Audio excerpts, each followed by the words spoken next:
अस्सलामुअलैकुम। MS word में हाजिर हैं एक न्यू टॉपिक के साथ। Ali computer teacher. आज का हमारा टॉपिक है इंसर्ट टैब। इंसर्ट टैब जैसा कि नाम से रिलेटेड है, चीज़ों को दाखिल करना।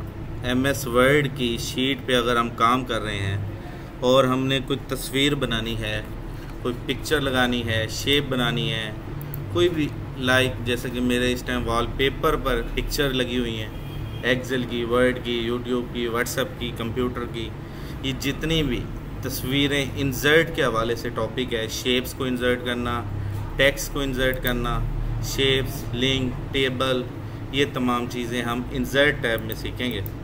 लास्ट आपका सॉफ्टवेयर यानी कि MS वर्ड के होम टैब को डिस्कस किया था।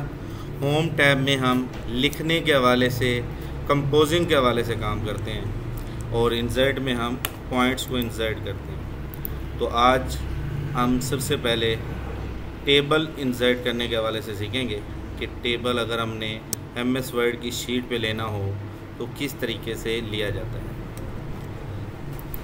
तो टेबल इंसर्ट करने के 1, 2, 3 मेथड है।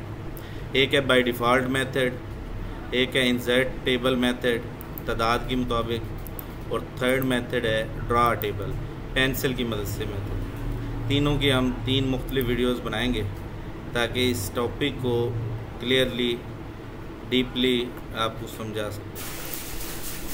तो आज हम स्टार्ट करते हैं बाय डिफ़ॉल्ट टेबल से।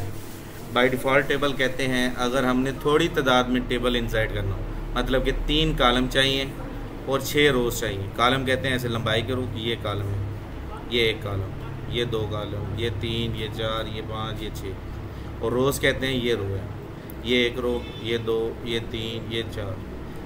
लंबाई के रूप में कॉलम होते हैं और चौड़ाई के रूप में ये जो इस साइड पे है ये सारी रो कहलाएगी। तो इसको हमने बड़ी केयरफुली हमने इसको डिस्कस करना है क्योंकि ये टॉपिक बहुत ही अहम है। क्योंकि जब टेबल इंसर्ट हो जाता है तो फिर काम नहीं होता, जब काम हो जाए तो टेबल इंसर्ट नहीं होता। तो इसको तवज्जो के साथ देखना है। तो सबसे पहले 3/6 हमने इंसर्ट करना है। 3 क्या है? कॉलम, और 6 हमारी क्या है? रो। 1, 2, 3, 4, 5, 6, ये हमारा टेबल इंसर्ट हो गया। अगर टेबल को आपने बराबर खुला करना है कि इनके कॉलम भी खुले हो जाएं, रोज़ भी खुली हो जाएं दोनों तरफ से, तो ये टेबल के कॉर्नर पे डॉट है, इस डॉट की मदद से ऐसे खुला करेंगे तो ये टेबल चारों तरफ से बराबर खुला होगा। इस अमल को कहते हैं टेबल को खुला करना, उसको एक्स्ट्रा वाइड देना, वाइड एरिया करना। अगर हमने तंग करना है टेबल को, इसी पे क्लिक करके ऐसे ऊपर की तरफ प्रेस करेंगे तो ये तंग होना शुरू हो जाएगा। ये देखिए, ये तो हो गया खुला करना, तंग करना ऑटोमेटिक वैल्यू से।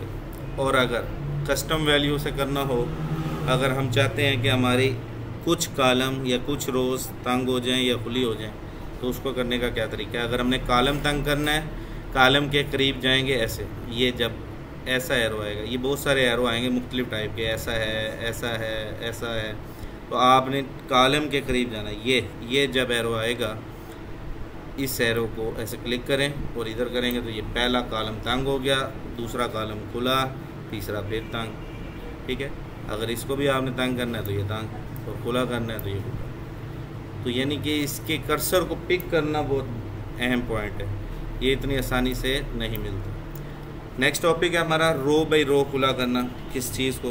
मैं 3 नंबर रो को खुला करना चाहता हूँ, ये मैंने क्लिक किया। जब इसके करीब, रो के करीब आएंगे तो यहाँ पे आएगा, कॉलम के करीब जाएंगे तो यहाँ पर आएगा। तो रो को अब खुला करना है, रो पे क्लिक किया, नीचे किया तो रो खुली हो गई, और ऊपर किया जितना करेंगे तो रो तंग हो गई। तो ये था first introduction topic, table insert करना और टेबल को खुला या तंग करने का तरीका। उम्मीद करता हूँ आपको ये टेबल इंसर्ट करना और उसकी रो, हाइट, कॉलम की विड्थ और लेंथ को खुला तंग करना आपको समझ आ गया। Thank you. अल्लाह हाफिज़। Ali computer teacher from Bahawalpur.